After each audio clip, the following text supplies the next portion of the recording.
बेटा हम लोग बात कर रहे थे माउथ कैविटी के बारे में। आपको बताया गया कि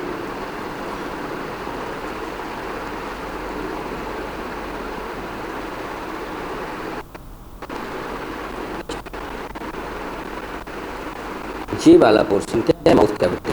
आप इसको ऐसे बनाना, ठीक। माउथ कैविटी, माउथ कैविटी जो रूफ है इसे हम लोग कहते हैं पैलेट। पैलेट का अगला भाग हार्ड होता है, इसे कहते हैं हार्ड पैलेट। पीछे वाला सॉफ्ट होता है, इसे कहते हैं सॉफ्ट पैलेट। और सॉफ्ट पैलेट का फ्री एंड पीछे वाला लटका होता है, इसे हम लोग क्या बोलते हैं, UVULA, यूला। और हार्ड पैलेट पे आगे की ओर यहाँ उभार होता है, इसे कहते हैं रिज, इसे हम कहते हैं रुगी, पैलेटाइन रुगी, पैलेटाइन रुगी, ये बता दिया। और आपको बताया गया था पैलेटाइन रुगी ब्रेकर का काम करता है, भोजन को स्लिप करने से रोकता है at the time of mastication. तो ये बात हम लोगों ने नोट नहीं किया था, चलो नोट करो। Roof of mouth cavity is palate, roof of mouth cavity is palette.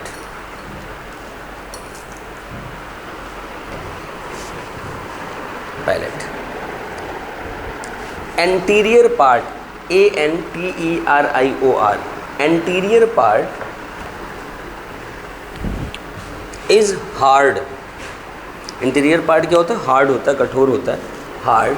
So named as hard palate, so named as hard palate, इसे हम हार्ड पैलेट कहते हैं। एंड पोस्टीरियर पार्ट इज, आधे से पीछे वाला posterior part is soft, soft, called as soft palate, इसे soft palate कहते हैं, कॉल्ड एज सॉफ्ट पैलेट। हो गया।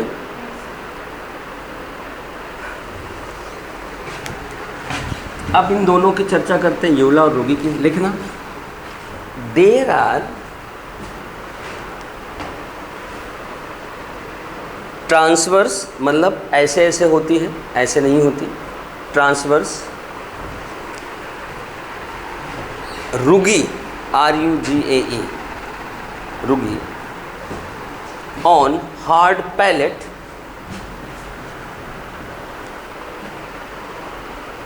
Called as palatine रुगी।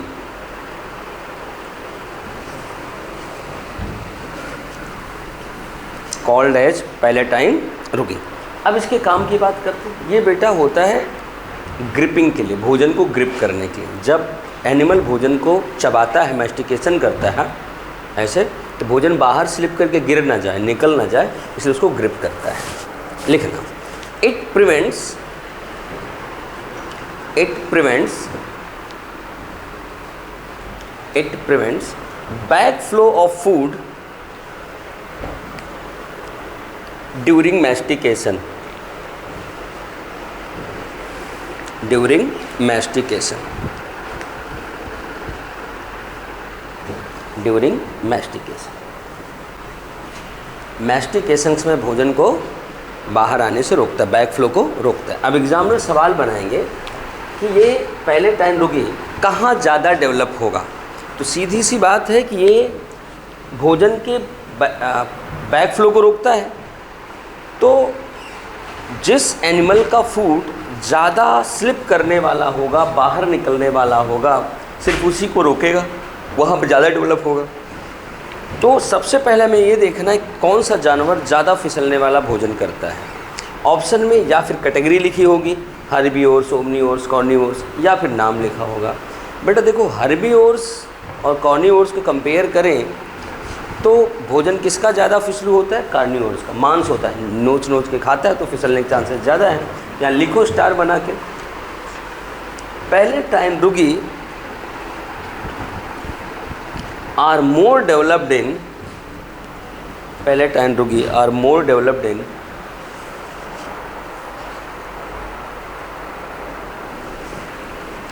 Carnivorous animals, carnivorous animals, हो गया। अब हम बात करेंगे इसके यूला की। देखो, posterior end of soft palate, इसका पिछला भाग, posterior end, END end, POSTERIOR, posterior end of soft palate is lymphoidal, ये लिम्फोइडल होता है। ऑयड मतलब के जैसा, लिम्फोइडल, एंड टर्म्ड एज, इसे नाम क्या देते हैं,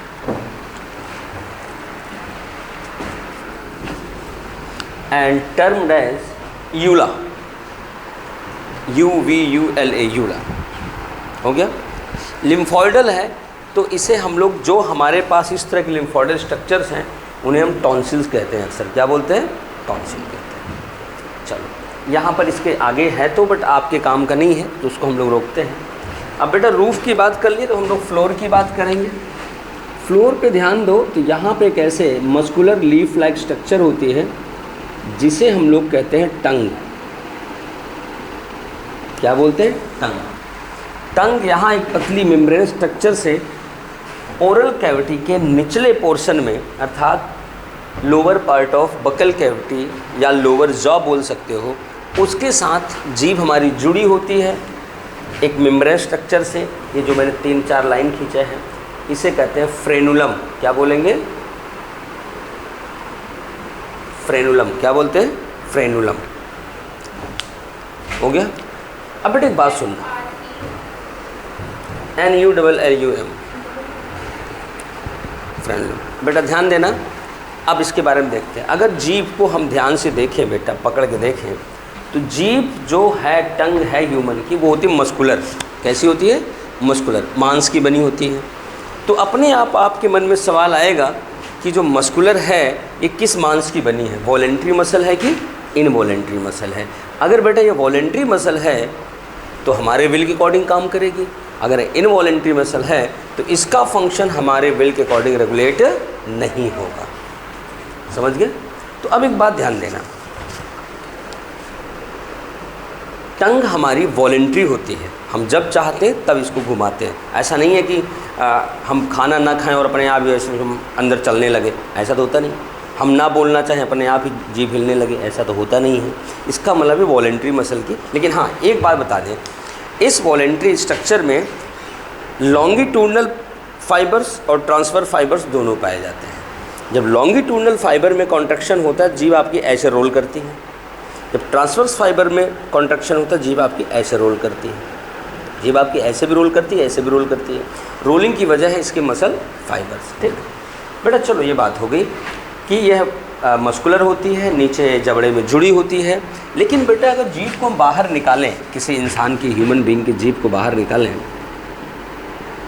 ऐसे बाहर निकालें, तो हमने देखा कि जीभ 2 भागों में बटी हुई है।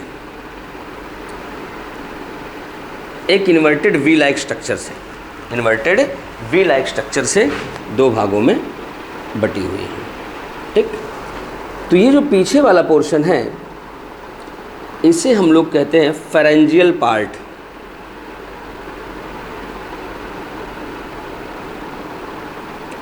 Pharyngeal part. और ये जो माउथ में दिखती है इसे हम लोग कहते हैं ओरल पार्ट। क्या बोलते हैं, ओरल पार्ट। माउथ में है ना ओरल पार्ट। बेटा ध्यान देना, ये जो इन्वर्टेड वी लाइक स्ट्रक्चर है, इनके आर्म्स को हम लोग कहते हैं सल्कस टर्मिनालिस, सल्कस टर्मिनालिस। और दोनों के जंक्शन पे एक स्मॉल पिट पाया जाता है, छोटा सा गड्ढा पाया जाता है, इसका नाम है फोरामेन सीकम। वैसे बेटा फोरामेन वर्ड यूज होता है छेद के लिए, जहाँ छेद आर पार हो, लेकिन सीकम हमेशा रिप्रेजेंट करता है ब्लाइंड शैक को, जहाँ पे एंट्री एक हो दूसरी तरफ बंद हो। ये भी क्या है, ऊपर से हल्का सा छेद तो है लेकिन नीचे बंद है, इसलिए इसका नाम हो गया फोरामेन सीकम। समझ गए? लेकिन बेटा ध्यान देना, ये 2 स्ट्रक्चर तो आपके काम के हो गए, लेकिन आप कभी भी जीभ को ऐसे आईने के सामने निकालना, उस पर उंगली फेरना, टंग तो क्लीन करते होगे, उसमें आपको दिखेगा, इस पर क्या दिखेगा, जैसे टॉवेल या कंबल का फर होता है, ऐसे उंगली लगाओ तो फर एकदम उठता बैठता चले, ऐसे हमारे जीभ पे भी छोटे छोटे बहुत सारे उभार होते हैं, उन्हें कहते हैं बेटा हम लोग लिंगुअल पैपिला। क्या बोलते हैं? Lingual papilla. लिंगुआ वर्ड आता है बेटा जीभ के लिए, पैपिला वर्ड आता है उभार के लिए, इसे हो गया लिंगुअल पैपिला। बेटा आपको बता दें, हमारे टंग पर 3 तरह के लिंगुअल पैपिला हैं। पहला है सर्कमवैलेट, ऐसे गोल,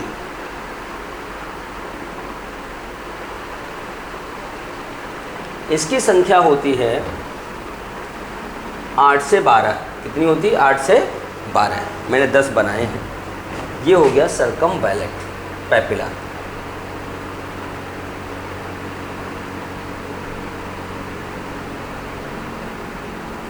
इसके अलावा बेटा इससे छोटे साइज़ की पाई जाती है यहाँ पे, जिसे हम फंजी फॉर्म कहते हैं।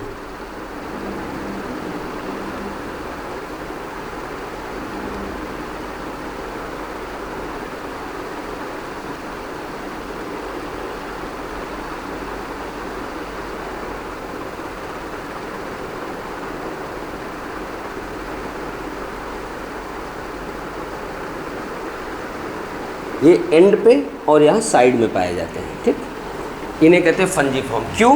क्योंकि इनका शेप थोड़ा सा ऐसे फंजाई की तरह होता है, जैसे आप घर में मशरूम लाते हो इस तरह से होता है, इसलिए इसे फंजी फॉर्म कहते हैं। इन्हें कहते हैं फंजी फॉर्म।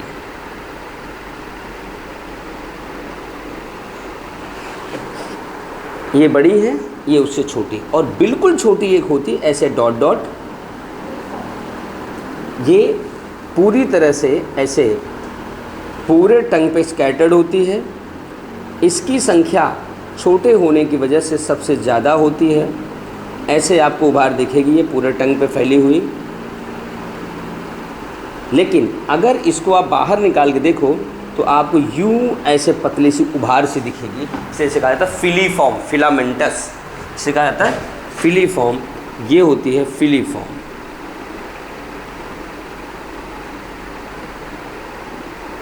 कैसी होती है? Filiform, filamentous. हो गया बेटा। ये इन्हें हम कह सकते हैं सर्कमवैलेट पैपिला, फिलीफॉर्म पैपिला, फंजीफॉर्म पैपिला। लेकिन जो बच्चे होते हैं हमारे छोटे बच्चे, उनमें एक एडिशनल है, यहाँ पे आपको लिखा मिल जाएगा कहीं किसी न किसी बुक में। ऐसे ये पत्ती की तरह होती है, इन्हें हम लोग कहते हैं फोलिएट। इन्हें बोलते हैं फोलिएट पैपिला, फोलिएट पैपिला। ठीक, अब डायग्राम बना लो, फिर मैं आगे समझाता हूँ इनका फंक्शन, फिर आगे एक डायग्राम और बनाओ आप लोग।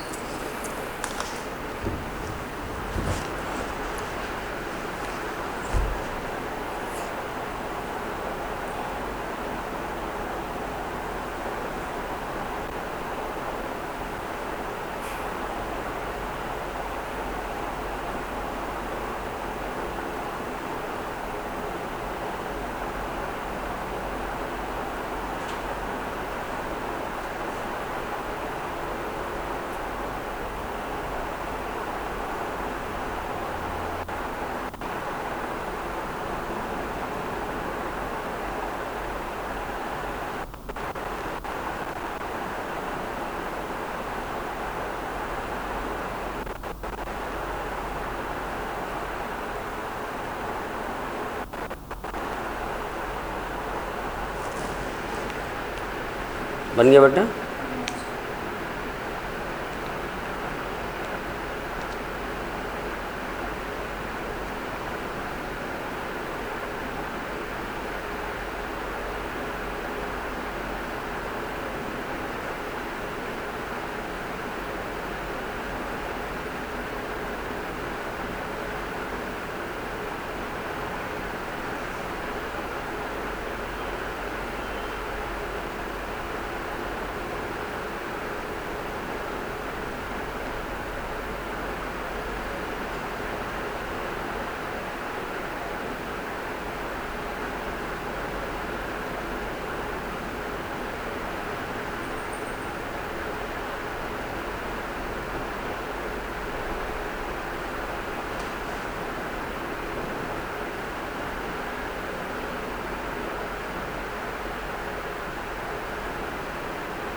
हो गया?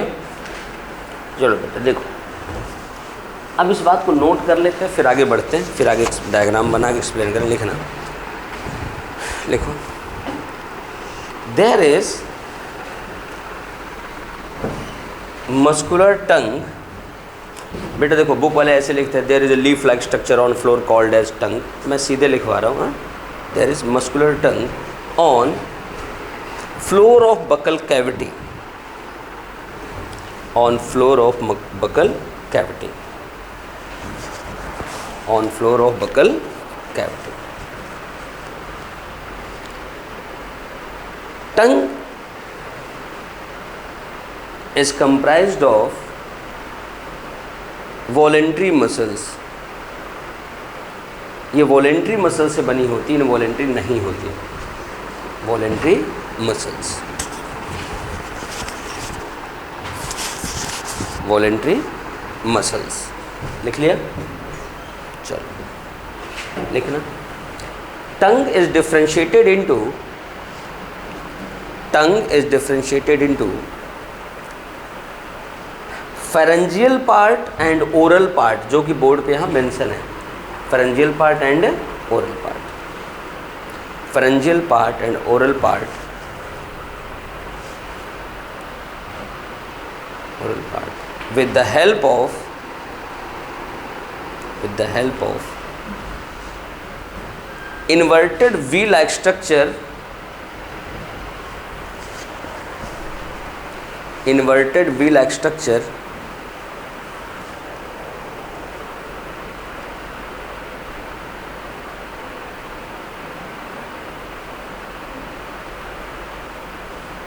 called as, बस केवल V-like स्ट्रक्चर लिखो, क्योंकि आगे कॉल्ड एज लिखा होगा ना तो सारी चीज़ें आ जाएंगी, आप छोड़ दो उसे। इन्वर्टेड V-like स्ट्रक्चर हो गया, क्योंकि बेटा आर्म वगैरह के नाम फिर लिखाना पड़ेगा, पिट का नाम, ये सब ये सिर्फ स्ट्रक्चर में बना दिया हूँ, नोट करने का कोई फ़ायदा है नहीं, एनसीईआरटी में है नहीं वो। फिर भी लिखना चाहो लिख सकते हो कि इसके आर्म को सल्कस टर्मिनलिस कहते हैं, जंक्शन पे पिट पाया जैसे फोरामेन सीकम कहते हैं, बट मैंने डायग्राम में मेंशन कर दिया, लीव कर देता हूँ, छोड़ देता हूँ उसे। ठीक, चलो आगे देखते हैं। अब लिखते हैं हम लोग, at the surface of oral part,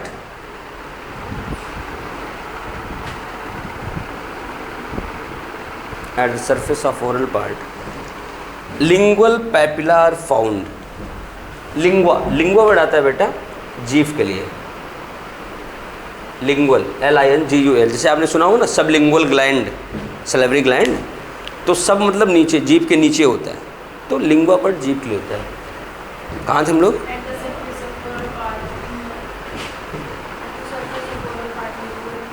lingual papilla, PAPILLAEI, papilla are found, lingual papilla are found, हो गया? Lingual papilla are found. अब हम लोग देखेंगे कौन कौन सी पैपिला होती है। देखो, there are following 3 types of lingual papilla, following 3 types of lingual papilla, following 3 types of lingual papilla.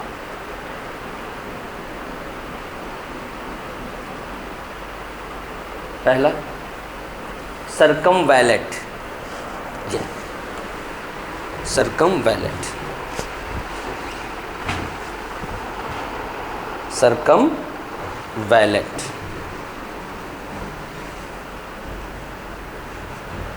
it is largest in size.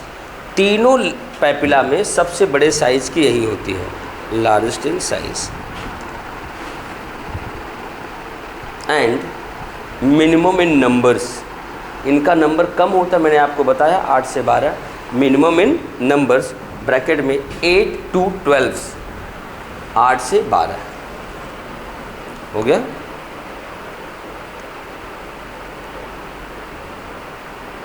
लिखना, these are present near inverted V-shaped structure, these are present near inverted V shape structure, inverted V shape structure जो होता है उसके arm के करीब में होती है, इन्वर्टेड वी शेप स्ट्रक्चर, या सल्कस टर्मिनालिस भी लिख सकते हो गया। लिखना ईच एक circumvallate papilla contains, each circumvallate papilla, PAPILLAE, circumvallate papilla contains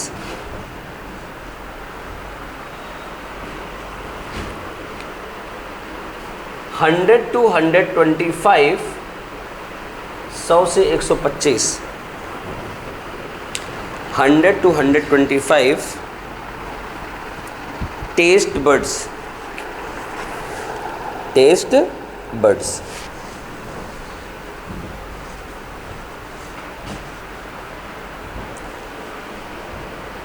hundred to 125 taste buds. हो गया। अब अगला लिखना बेटा, दूसरा number filiform, filiform papilla, filamentous, filiform papilla.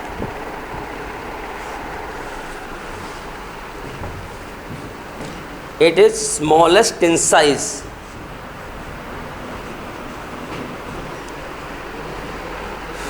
and numerous, numerous का मतलब क्या होता है?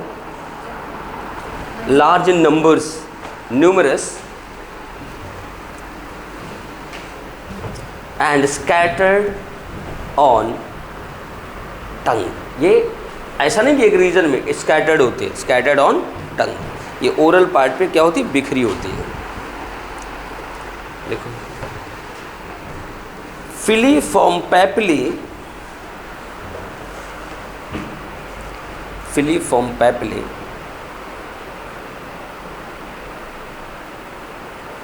Does not contain taste buds, इनमें टेस्ट बर्ड नहीं होते, मतलब taste buds are not found in filiform papillae, filiform papillae में टेस्ट बर्ड नहीं पाए जाते। हो गया। अब तीसरा लिखना बेटा। अब ये एक चीज़ और होती है कि जो कार्निवोरस एनिमल है उनमें फिलीफॉर्म थोड़ा हार्ड हो जाता है। अगर आप लॉयन वगैरह के या कैट वगैरह के, डॉग वगैरह के टंग पे हाथ फेरो थोड़ा सा आपको रफ सा लगेगा, खुरदरा सा, तो इसीलिए होता है कि उनकी फिलीफॉर्म पैपिली थोड़ी सी हार्ड हो जाती है, वो हमारा पार्ट नहीं है। ठीक, PMD का। आगे लिखते हैं फंजीफॉर्म, तीसरा नंबर फंजीफॉर्म लिख लेते हैं। फंजीफॉर्म लिखना, it is mushroom shape, mushroom shape, mushroom जो घर पे आता है ना उसके शेप का होता है, इसीलिए इसका नाम फंजीफॉर्म है, फंजाई जैसा होता है, मशरूम शेप। देखो बेटा इसकी साइज क्या होगी?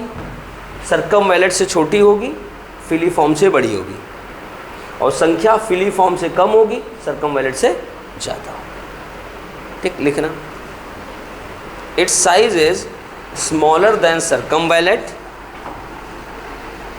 And larger than filiform, and larger than filiform.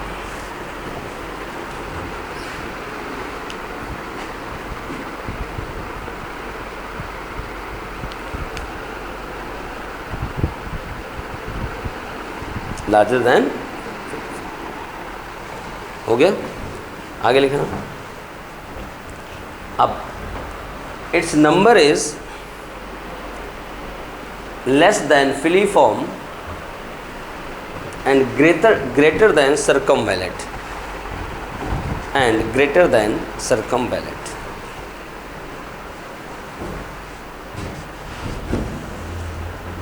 And greater than सर्कमवैलेट।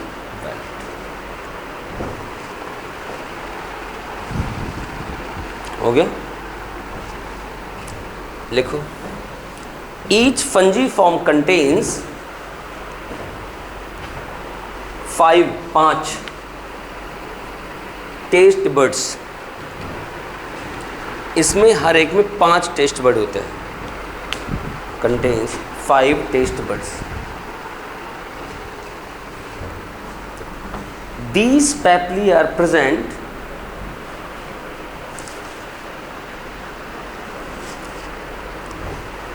present at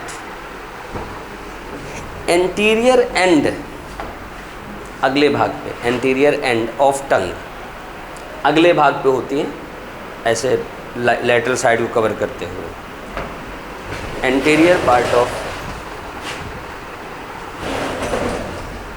टंग। हो गया? चलो लिख लिया। अब एक बात और, अब हम लोग लिखेंगे कि टंग का फंक्शन क्या होता है, जीभ क्या क्या काम करती है, इसे हमें देखना है। क्या क्या करती है जीभ? देखो बेटा, पहला काम, जब आप भोजन करते हो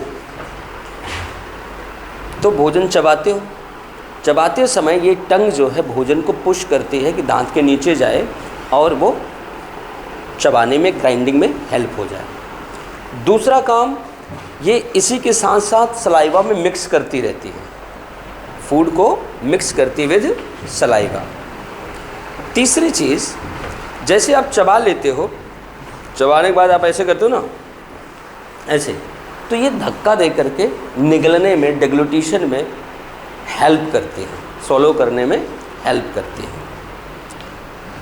अगली चीज़, चबाते हुए ये भोजन के टेस्ट को भी आइडेंटिफाई करती है कि भोजन कैसा है, बिटर है, सोर है, सॉल्ट है, स्वीट है, आपको अच्छा लग रहा है कि नहीं लग रहा है, ठीक, ये भी डिसाइड करती है। और अगला फंक्शन है, टंग बोलने में मदद करती है, help in speak, help in speak, बोलने में मदद करती है। समझ गए? हेल्प इन स्पीक, समझ गए बात? अब इस बात को लिखते हैं, फंक्शंस ऑफ टंग।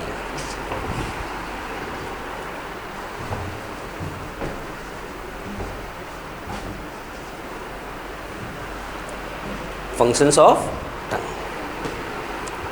पहला, टंग पुशेज, पुश करती है, पुश या पुशेज फूड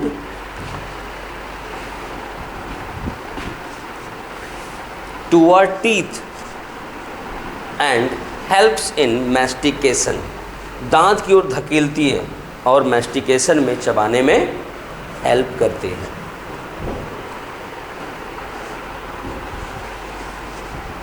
हो गया? दूसरा point, it mix food, it mix food with saliva,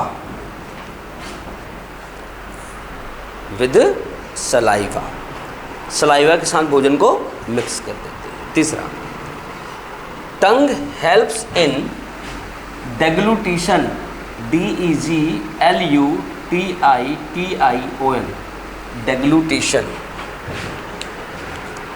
helps in deglutition.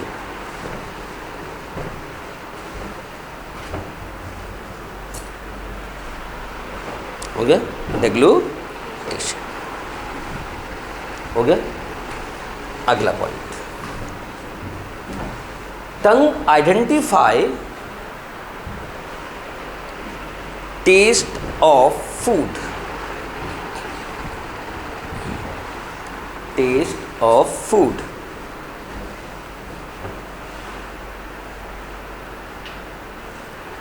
हो गया? अगला पॉइंट,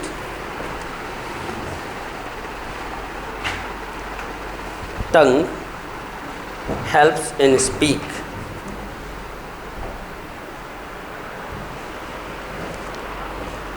एक लास्ट पॉइंट और लिख लो, tongue cleans mouth cavity, cleans mouth cavity, निगलने के बाद आप ऐसे कर सकते हो ना, ऐसे साफ कर सकते हो, यही है, टंग क्लींस माउथ कैविटी आफ्टर डेग्लूटिशन, निगलने के बाद भोजन को ये माउथ कैविटी को क्या करेगी, चारों तरफ घूम घूम के उसको क्लीन कर देगी। हो गया? अब सवाल है कि आपने बात कर लिया कि ये टेस्ट बताता है, टंग टेस्ट बताती है, तो कौन सी पैपली कौन सा टेस्ट बताती है? मैं आपको बता दूं, एक बात याद रखना, पैपली कोई भी टेस्ट के लिए स्पेसिफिक नहीं होती। कभी गलती से मत बोल देना कि सरकमवैलेट फला टेस्ट बताती, फिलीफॉर्म सेकंड टाइप बताती, फंजीफॉर्म थर्ड टाइप बताती। ऐसा कुछ भी नहीं है बेटा कि टेस्ट के लिए कभी भी पैपली स्पेसिफिक नहीं होती। अब वो क्या है, मैं यहाँ एक डायग्राम बना रहा हूँ। अगर बेटा यहाँ टंग को हम देखें, ये आपको 9th-10th में भी पढ़ाया जाता है। अगर ये टंग है तो आप देखना, टंग का ये जो पोस्टीरियर पार्ट है ये बताता है बिटर, बिटर। ये जो उसके बाद वाला है पोस्टीरियर लैटरल पार्ट्स, ये यहाँ से बताते हैं बेटा सोर। इसके बाद ये अगला टर्मिनल एंड बताता है स्वीट, ये बताता है सॉल्ट। क्या बताता है? सॉल्ट। हो गया, ये पैटर्न है। हाँ, ये वाला पोर्शन थोड़ा सा ओवरलैपिंग होता है सॉल्ट और स्वीट के लिए, वो मैंने बनाया नहीं, ठीक। लेकिन एक बात ध्यान देना, ये क्या है, कमाल की बात है। आपने पढ़ लिया कि भाई ये बिटर बताता है, सोर बताता है, सॉल्ट बताता है, स्वीट बताता है। कमाल की बात है कि there are no taste buds for bitter. Bitter के लिए टेस्ट बर्ड नहीं होते। वो फिर कैसे पता चलता है मैं बताऊंगा, लेकिन पहले आप बताओ कोई बिटर फूड का नाम बताओ और उसकी हिंदी बताओ बिटर की। पहले आप बिटर की हिंदी बताओ हमें कि बिटर होता क्या है। कड़वा। तो तीखा क्या होता है? स्पाइसी। तो मसालेदार क्या होता है? स्पाइसी तो मसालेदार होता है।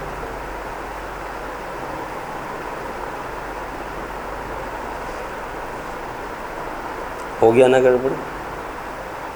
चलो, बिटर फूड का या बिटर टेस्ट वाले मटेरियल का कोई एक एग्जाम्पल बताओ हमें जो बिटर होता हो खाने में। Bitter gourd. अच्छा, और कोई? चलो, एक तुमने बताया, एक बाकी बताओ।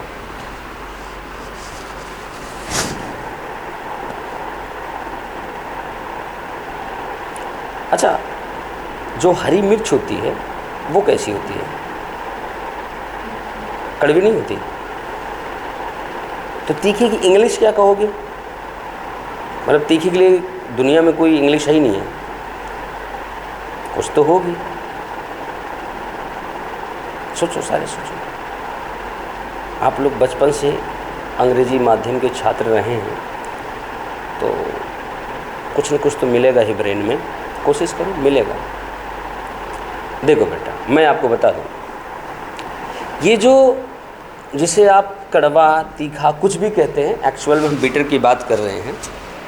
जो बिटर वाले मटेरियल होते हैं, फूड मटेरियल होते हैं, जैसे आप करेला ले लो, आप हरी मिर्च की बात कर रही हो, काली मिर्च की बात कर रहे हो, जो भी कर रहे हो, इनका जो स्पेसिफिक टेस्ट आपको पता चलता है वो पता चलता है इनमें पाए जाने वाले स्पेसिफिक केमिकल्स, एल्कलॉइड की वजह से। जो बिटर वाले मटेरियल है ना, इनके एल्कलॉइड्स इतने तेज़ होते हैं कि पीछे जाते ही जो सॉफ्ट एपिथेलिया उसको थोड़ा सा हिट करते हैं, और हिट करते हैं तो वहाँ जो रिसेप्टर्स हमारे हैं वो रिसीव करते हैं पेन को, और उस पेन को ऊपर लेके जाते हैं, और हम ऐसे करते हैं, इस पेन को रियलाइज़ करते हैं। और ऐसा कोई स्पेसिफिक वहाँ टेस्ट बड नहीं होता। ये चीज़ आप खुद ट्राई कर लो। अगर आपको लग रहा है कि नहीं नहीं ये तो ऐसे कैसे हो सकता है, टेस्ट बड होगा, मैं आपको बता दूं, आप लेना हरी मिर्च या अदरक कुछ भी, उसको टंग के अलावा अपने मुंह पर रगड़ लेना, हाथ पर रगड़ लेना, देखो आपको फिर भी फील होगा, उसका असर होगा ना। बेटा जब इतनी हार्ड चीज़ों को अफेक्ट कर सकता है, जीभ तो बड़ी सॉफ्ट है, सही है ना, वो केमिकल का खेल है। लेकिन आप पीएमटी के लिए इतना याद रखो ना कि there are no taste buds for bitter. पहले डायग्राम बनाओ फिर लिखो इस पॉइंट को।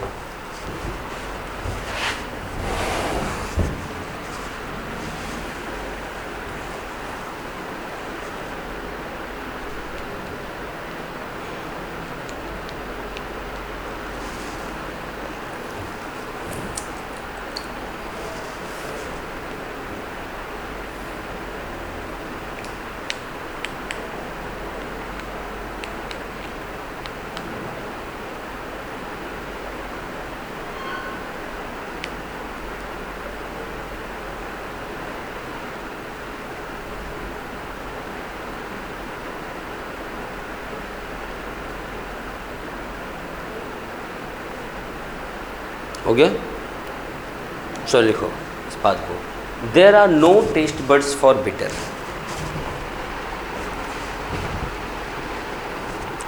दो चीज़ें मिल गई, फिलीफॉर्म में टेस्ट बड नहीं होता और बिटर के लिए कोई टेस्ट बड नहीं होता ना। अब एक स्टार पॉइंट मैं आपको लिखवाऊंगा समझने के लिए। बेटा देखना, आपकी जीभ आगे फ्री है, पीछे जुड़ी हुई है, free at anterior and and attached with posterior and. लेकिन आप फ्रॉग देखना, फ्रॉग ऐसे मुंह खोलेगा, उसके यहाँ बेटा टंग आगे जुड़ी होगी, पीछे फ्री होगी, ये ऐसे निकल के बाहर आती है। ऐसे मुंह खोल के ऐसे टंग बाहर किए रहता है और आगे फटी होती है, बाइफरकेटेड, या इंसेक्ट आके बैठता है, इसको चिपका के अंदर ले लेता है। इस बात को लिखना है, पुराने सवालों में, नए सवालों में नहीं, बट आप लोग की एक हैबिट है ना, 34 साल 35 साल का सवाल करते हो, इसलिए मैं लिखा देता हूँ कि लो भाई ये भी कर लो, ठीक। नहीं कहोगे कि मुझे तो आ ही नहीं रहा है, मैं तो क्या करूँ, सर ने पढ़ाया नहीं या बुक में लिखा नहीं है, फ्रस्ट्रेट हो जाते हो, तो मैं लिखा ही देता हूँ। लो भाई ले लो थोड़ा सा स्वाद इसके भी, हैं। चलो लिखो, in human being tongue is free at anterior, anterior, anterior end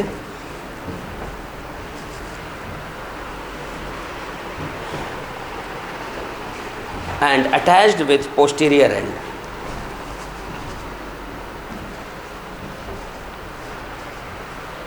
While जबकि in frog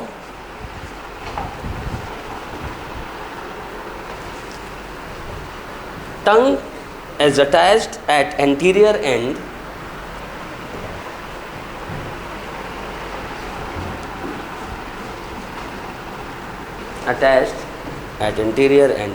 and posterior end is free and furcated, FURCATED, फर्केशन। दो भाग में है, बाईफिट, बाईफर्केटेड, तीन भाग में बटे ट्राईफिट, बट ये बाईफिट होती है, ठीक, फर्केटेड। सो हेल्प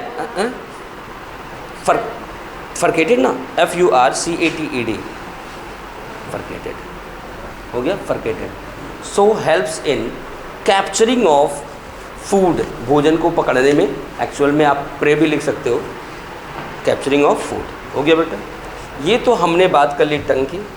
अब कल हम लोग बात करेंगे टीथ की। अब टीथ हम नए क्लास में ही शुरू करेंगे, ठीक, ओके।